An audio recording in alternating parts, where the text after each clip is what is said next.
یہ رفیق احمد صاحب کا احمد نگر پاکستان سے سوال ہے. کہتے ہیں کہ اگر نماز پڑھتے وقت یا تلاوت کرتے وقت یا نظم پڑھتے وقت یہ خیال آ جائے کہ لوگ نمازی کہیں گے یا یہ کہیں گے کہ اچھی آواز ہے داد دیں گے تو کیا اس شخص کو نماز یا کوئی نیک عمل کرنا چاہیے یا نہیں؟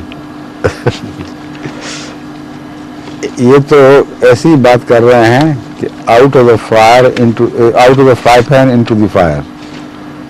ایک برائی سے بچنے کے لیے اس سے زیادہ برائی میں مبتلا ہو جاؤ. یہ کوئی نہیں کہا کہ اگر ایسا خیال آئے تو انسان شیطان کے منہ پہ تھوکے استغفار کرے اور لاہور پڑھے. یہ کوئی خیال آئے کہ نماز سے چھٹی کر جاؤ. نماز سے چھٹی تو آپ کے اختیار میں نہیں ہے. تو اللہ کا حکم ہے جو چاہیں کریں. نماز سے تو آپ بچ نہیں سکتے اور بچیں گے تو اپنی ہلاکت کا سامان کریں گے. اس کی راہ میں جو خطرے ہیں صرف یہی نہیں اور بھی کئی قسم کے خطرات ہیں. سستیاں غفلتیں کئی قسم کے خیرات دل کو گھیر لیتے ہیں. تو ان سے استغفار کرتے ہوئے بچنے کی کوشش کرنا اللہ تعالیٰ سے مدد مانگنا یہ ضروری ہے.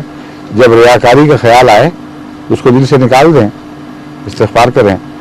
اور اس کا علاج یہ ہے کہ راتوں کو اٹھ کر تہجد کی نماز پڑھا کریں جب کوئی نہیں دیکھتا. اور اگر آواز اچھی ہے تو اکیلے اس وقت تلاوت کر لیا کریں تاکہ جو وہم دور پیدا ہوئے تھے وہ دل سے مٹیں. بہرحال یہ بچگانہ سا سوال تھا مگر ہو سکتا ہے کسی اور کے دل میں بھی آیا ہو اس لیے میں جواب دے رہا ہوں.